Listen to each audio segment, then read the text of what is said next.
صبر کا، شکر کا، قناعت کا، رجوع اللہ کا سبق دیتے ہیں. اصل موضوع ہی ان کا ہے. لیکن اب چونکہ صوفیاء کی جماعت میں وہ لوگ اللہ ماشاءاللہ خال خال رہ گئے، اور پھر یہ کہ بیٹھ گئے تعویذ دھاگے دینے والے، زاغوں کے تصرف میں، عقابوں کے نشے من. نتیجہ اس کا بڑا خطرناک برآمد ہوتا ہے. مضبوط فکریں، کبھی آپ اس روایت کو دیکھیں اور یاد کر لینا تو یہ بڑا نفع دیتی ہے. نبی کریم علیہ السلام نے حضرت عبداللہ ابن عباس رضی اللہ تعالیٰ عنہ سے فرمایا، عبداللہ، ساری دنیا مل کے تیرا بھلا کرنا چاہے کر نہیں سکتی جب تک رب نہ چاہے. اور فرمایا سارے دنیا دار مل کے تیرا کچھ بگاڑنا چاہے بگاڑ نہیں سکتے جب تک رب نہ، چھوڑ دے بیٹا آپ، جب تک اللہ نہ چاہے. تو پھر رجوع تو اللہ کی جانب کرنا چاہیے.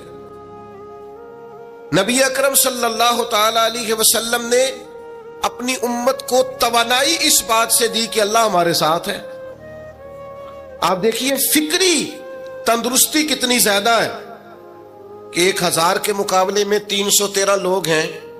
نہ اسلحہ پورا ہے، نہ گھوڑے پورے ہیں، نہ خوراک پوری ہے، لیکن وہ میدانوں میں اس طرح لڑے ہیں کہ 1000 کو بھاگنے پر مجبور کر دیا.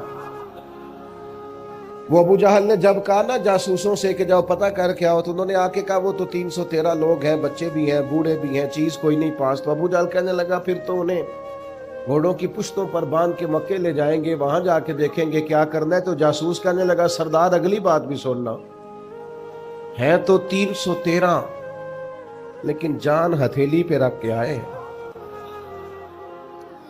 جس کے خیمے کے پاس سے گزرے ہیں شہادت کی دعا مانگتے دیکھا ہے. ان کی آنکھوں سے چمکتی ہوئی روشنی اور ان کے لفظوں سے پھوٹتا ہوا ولولہ اور ان کی آوازوں سے نکلتا ہوا دبدبا کسی جگہ بھی انہیں کمزور نہیں ہونے دیتا. ان کے اندر کہیں بھی کوئی کمزوری نہیں آنے دیتا. غریبی کا نام لے کے سارا دن پریشان ہونا، غریبی کا نام لے کے اپنے آپ کو مظلوم ثابت کر کے لوگوں کو مدد پر اکسانا، بندہ مومن کا یہ طریقہ نہیں ہے. اپنی توجہ اللہ کی جانب کرے، نبی رحمت علیہ السلام کی بارگاہ میں استغاثہ پیش کرے.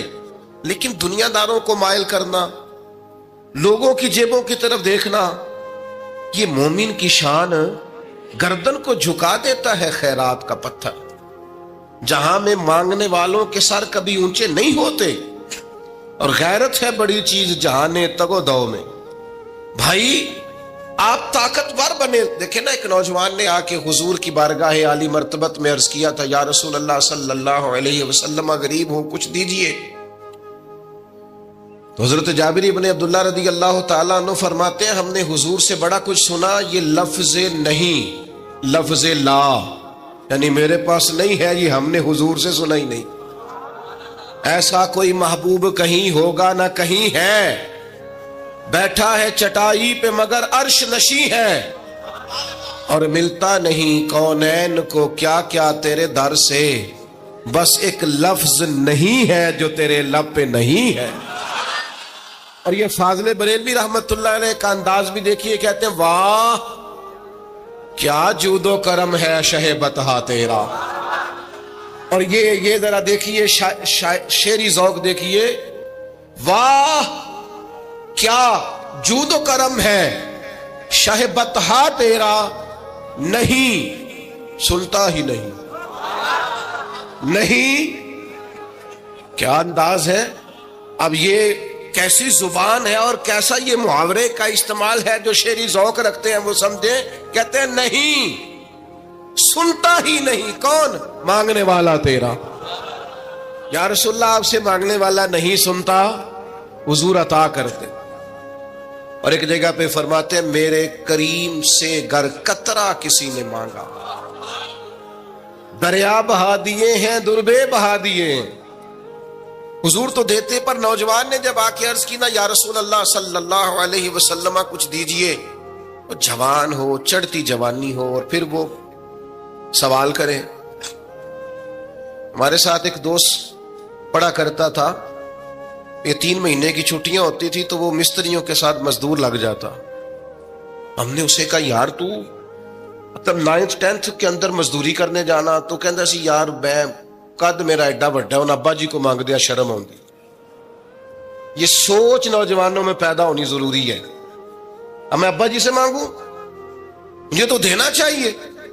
اس نے آ کے عرض کی یا رسول اللہ صلی اللہ علیہ وسلم کچھ دیجئے, تو حضور فرمانے لگے تیرے پاس کچھ بھی نہیں. اس نے کہا ایک پیالہ ہے میرے پاس گھر میں اور ایک کمبل ہے. اتنا غریب بندہ ہے کوئی محفل میں جس کے گھر میں ایک ہی پیالہ ہو, ایک ہی کمبل ہو؟ کوئی بھی نہیں اتنے بڑے مجمع میں. لیکن اگر کوئی ہماری غریبی کا رونا پوچھے تو میرا خیال ہے ہر تیسرا بندہ دوسرا بندہ غریب ہے, اور بڑا ہی غریب ہے. ایک پیالہ ایک کمبل. کریم نے فرمایا لے کے آؤ. وہ لائے تو محبوب فرمانے لگے کون خریدے گا؟ ایک نے کہا 1 دینار, ایک نے کہا 2 دینار. محبوب نے بولی لگوا دی, 2 دینار کا بیچ دیا. فرمایا جا 1 دینار کی روٹی لے جا. یہ نوجوانوں کو فکر دی کہ وہ انویسٹمنٹ بھی تم نے ذات سے اپنے گھر سے لینی ہے. وہ 10-15 ہزار کا ٹھیلا بھی کسی سے نہیں کہنا تو لگا کے دے. جاؤ 1 دینار کا کھانا لے جاؤ, 1 دینار کا کلاڑا خرید کے لاؤ. صحابہ فرماتے ہیں وہ کلاڑا لایا, پر نصیب دیکھو اس کلاڑے میں دستہ نبی کریم نے اپنے دستے مبارک سے لگایا. فرمایا جا جنگل میں جا کے لکڑیاں کاٹ اور بیچ, کھا بھی اور کھلا بھی, پی بھی اور پلا بھی, 10 دن مجھے نظر نہ آنا. یارو یہ کیا بات ہوئی؟ مایوس رہنا, کمزور رہنا, فلانے نے میرے ساتھ تعاون نہیں کیا تو میں پیچھے رہ گیا, فلانے نے ہاتھ نہیں پکڑا. تو اپنی دنیا آپ پیدا کر, اگر زندوں میں خود جد و جہد کر, میدان میں اتر, ہمت کر. حضرت حسن بصری رحمت اللہ علیہ کے پاس ایک نوجوان نے آ کے عرض کی حضور بس آج کے بعد میں نے کام نہیں کرنا. فرمایا تمہیں کیا ہوا ہے؟ کہنے لگا آج میں نے عجیب منظر دیکھا ہے. میں نے دیکھا ہے کہ ایک شیر نے شکار کیا بکرے کا, آدھا کھایا ہے, آدھا منہ میں پکڑ کے پہاڑی پہ چڑھ گیا.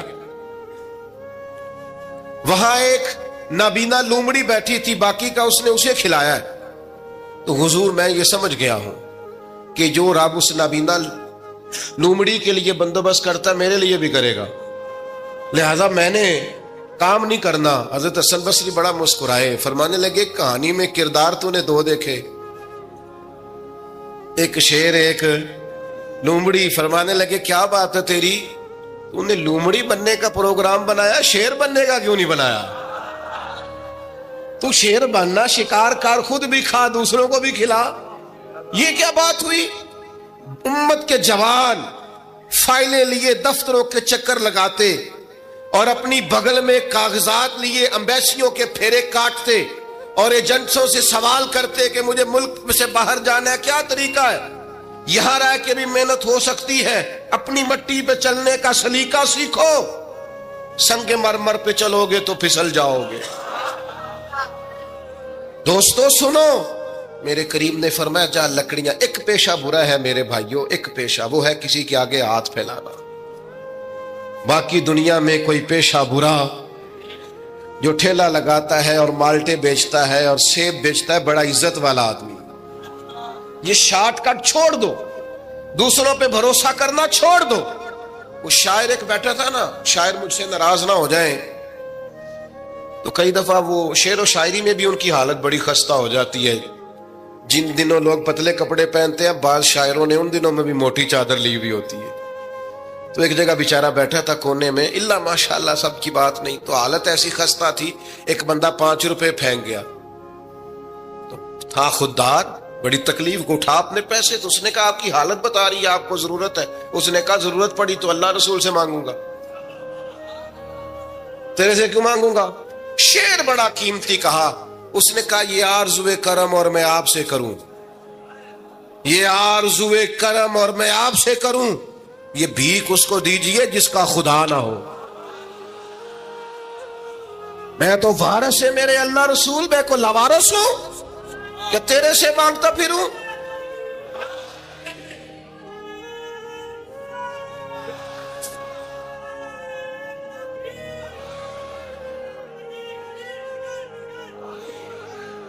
ماشاءاللہ ماشاء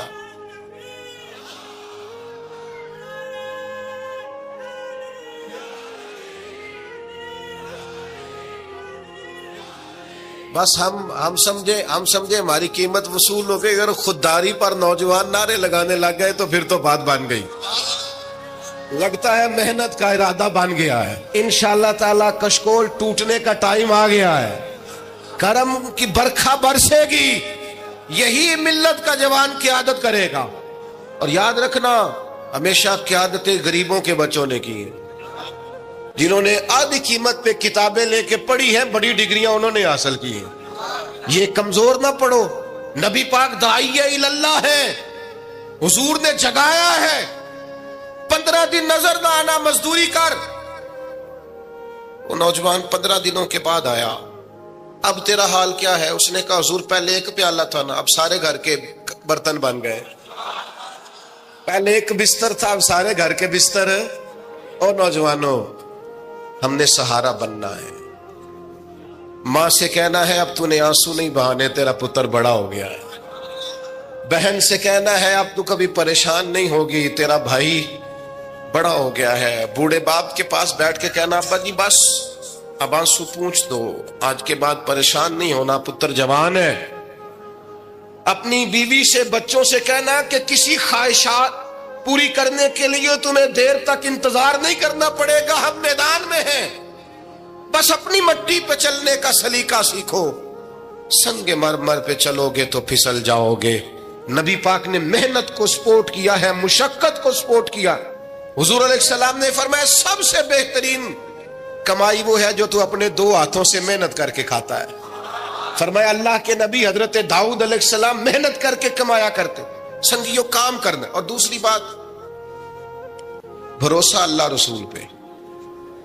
بھروسہ, ادھر دیکھو میری طرف. دنیا داروں سے امیدیں لگا لیتے ہو بہت زیادہ, تو دنیا دار بندے بیچارے کمزور ہوتے ہیں.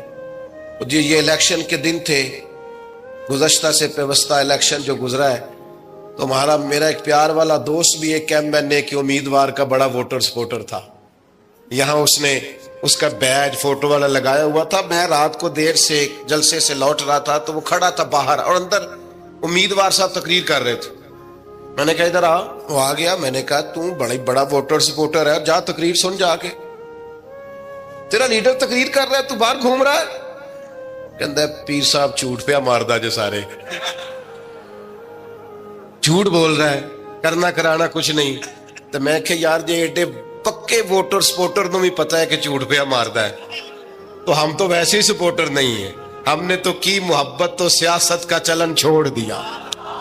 ہم اگر عشق نہ کرتے تو حکومت کرتے. او بھائی, جب پکے ووٹر سپورٹروں کو امیدیں نہیں ہیں تو آپ کن سے امیدیں لگائے بیٹھے ہیں؟ آپ جدوجہد کریں, اور امیدیں اللہ رسول سے. نبی پاک علیہ السلام نے فرمایا جو رب پہ بھروسہ کرے گا اللہ کی رحمت اس کی کفایت کرے گی.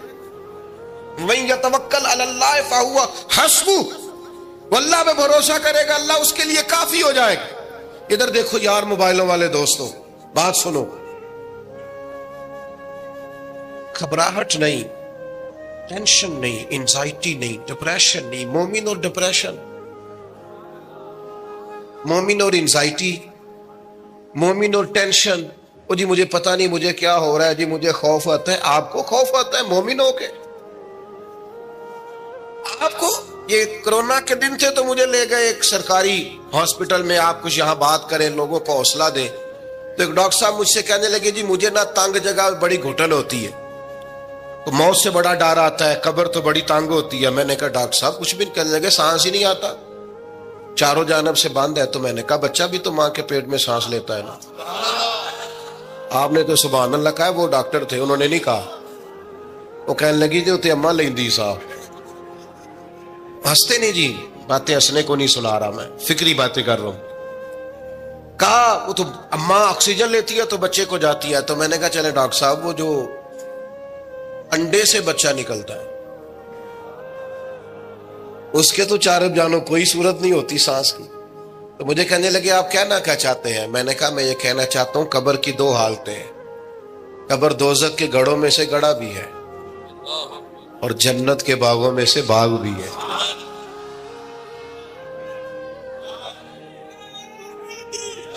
سنو یار، اللہ آپ کو خوش ہو. ماشاء اللہ. سنیں جی، سنیں. میں نے کہا اگر کسی کا یہ ذہن بن جائے کہ مرنے کے بعد میں نے باغ میں جانا ہے، 1 منٹ کے لیے سوچو نا یار. یعنی ادھر قبر بند ہوئی تو نیچے باغ، اور باغ بھی معمولی نہیں، جنت کے باغوں میں سے باغ. اور باغ ایسا شاندار جس میں آنکھ کھلی تو پہلی زیارت ہی مدینے والے معبود کی.